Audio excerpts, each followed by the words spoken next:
As for, do you want to talk about Pete or Let's Bill? go to Belichick because we are going to jump into Belichick giving a statement for the Patriots, kind of a sign-off statement. Him and Robert Kraft are speaking. They're not taking questions today, but they will have a statement in front of the media. So we're going to jump right into that right now. Good. All right, good morning. Seen this many cameras since we signed Tebow. Robert and I, after a series of discussions, have mutually agreed to part ways.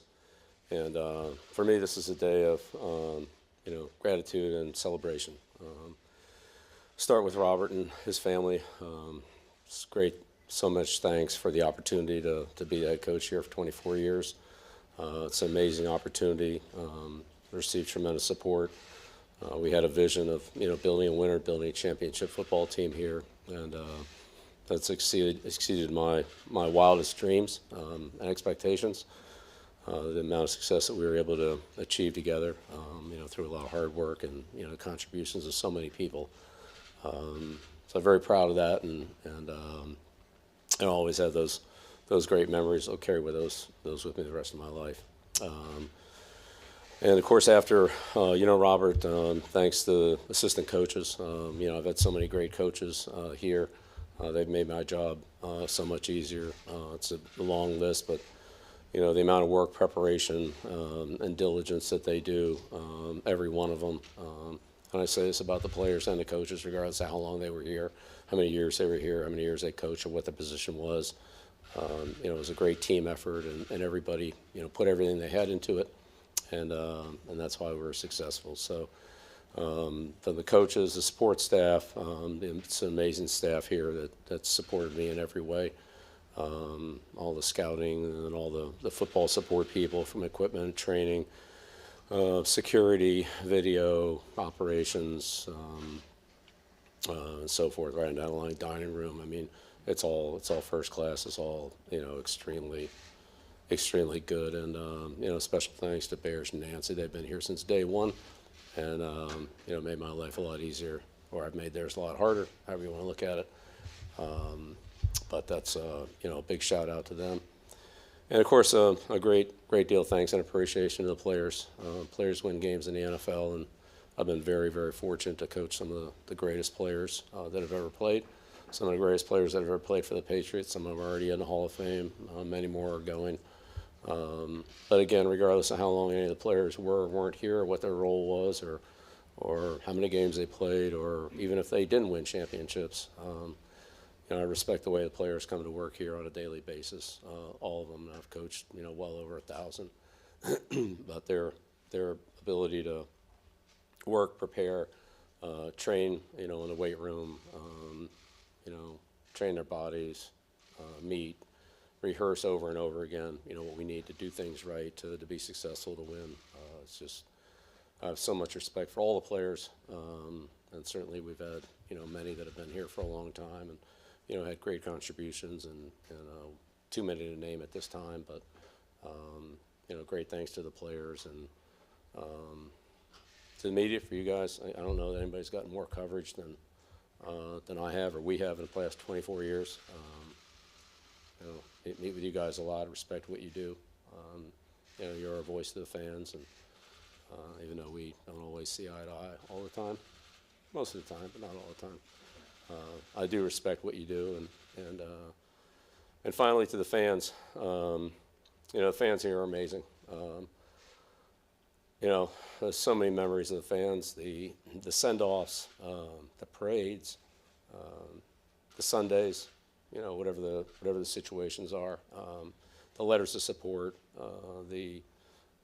seeing the fans, away from here, at a gas station or a grocery store, or, wherever you bump into them. Patriot fans here, and not just in New England, but they extend nationally and even internationally as I've traveled. It's amazing how far the arm reaches. We saw that this year in Germany. So appreciative of the fans for all the support they've given me, my family, and this football team. And it's with just so many fond memories and thoughts that I think about the Patriots, and I'll always be a Patriot. I look forward to coming back here, but at this time, we're gonna move on, and I look forward. I'm excited for the future, but always very, very appreciative of the opportunity here, the support here, and what you've done for me. Thank you. Bill Belichick, a closing statement, his end of an incredible tenure with the New England Patriots, as you see here, 24 seasons as their head coach, a 6-time Super Bowl champion, 3-time Coach of the Year. The record speaks for itself here, guys. 266 wins, 121 losses. He was 30-12 in the postseason. That is the most playoff wins by a head coach. And that postseason record is specifically with New England. He did have one more postseason win with the Browns. 17 division titles, the most by a head coach in NFL history. 9 conference championships, most by a head coach since the Super Bowl era. 6 Super Bowl championships, tied for the most by a head coach in NFL history. The craziest stat to me that we just saw is that he only won Coach of the Year 3 times. How is that possible? Like, he literally should have been Coach of the Year like every single year. I think he was actually a victim of his own success because everyone was it's like, we already know Belichick's great. We already know the Patriots are great. They don't count. And so they would give it to some guy that, had 5 wins the year before and took him to 9, whereas it literally just should have been the Belichick, award for whatever, the 24 years that he was there or something like that, the 2 decades. Couple of, the Patriots, fantasy-wise, up and down, obviously. We always struggled with the running backs. Like that, if there's one positive of this. Ben Jarvis, Grant Ellis. Yes, is that we'll finally know, hopefully, who the Patriots running back you want to start on any given week is. Lawrence Maroney. You got Lawrence Maroney, LeGarrette Blount, Deion Lewis, on and on and on it goes. Jonas Gray for one beautiful Sunday. Shane Vereen out of the backfield. Shane Vereen out of the backfield, of course. But how about Tom Brady in 2007, 50 passing touchdowns, was the number 1 quarterback in fantasy.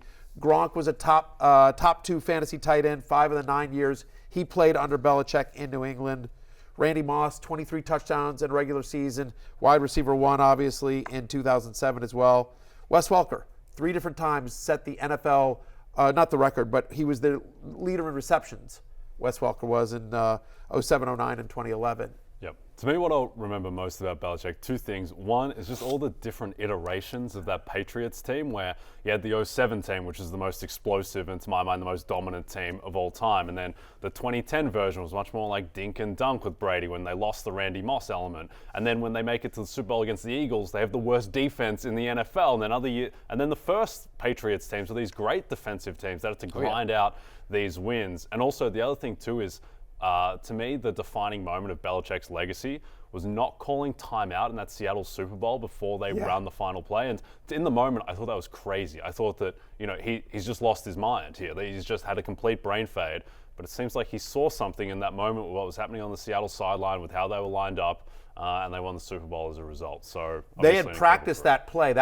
Malcolm Butler had been burned on that play in practice that week. And so they saw that was coming, and he was ready. And then, of course, Butler just, makes an unbelievable play, and Patriots win that Super Bowl. It's interesting whether it's that one. I agree with you, but, 28-3, down 28-3 to the Falcons in the Super Bowl as well, sort of unbelievable as well.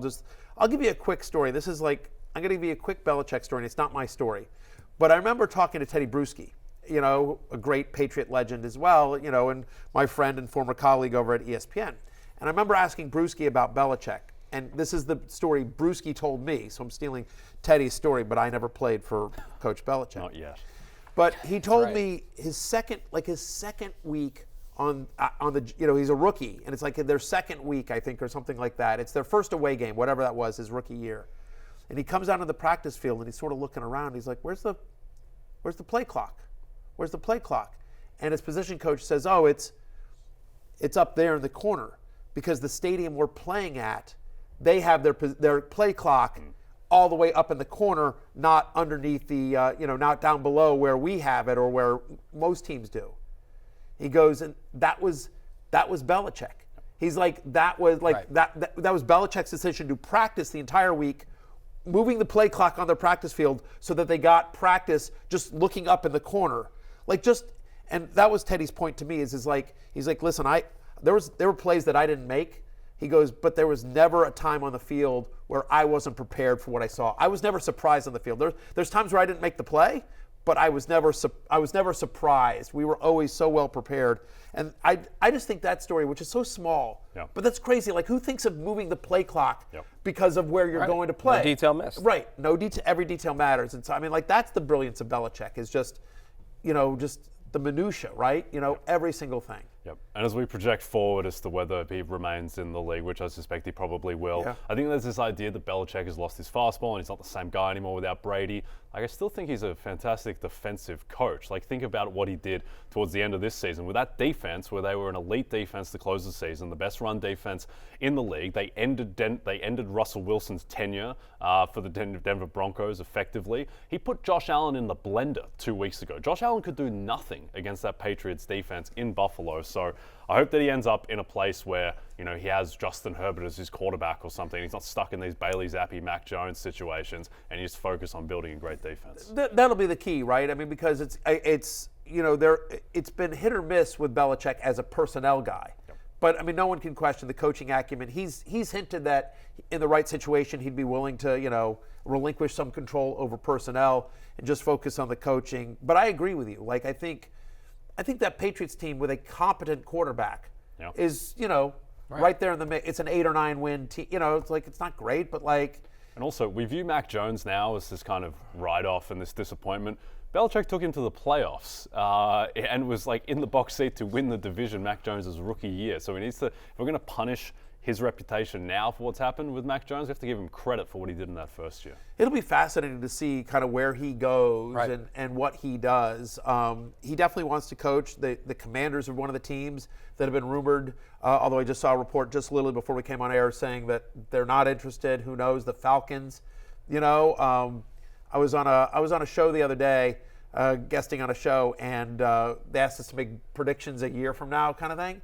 And one of the other co-hosts said, a year from now, Bill Belichick leads Justin Fields and the Atlanta Falcons to the NFC South title. I was just like, all right. Courtesy of our friends at DraftKings, we actually have odds of the next landing spot for Bill Belichick. The Falcons are the favorite per DraftKings right now, followed by the runner-up, very close runner-up at plus 175, not a head coach in the NFL.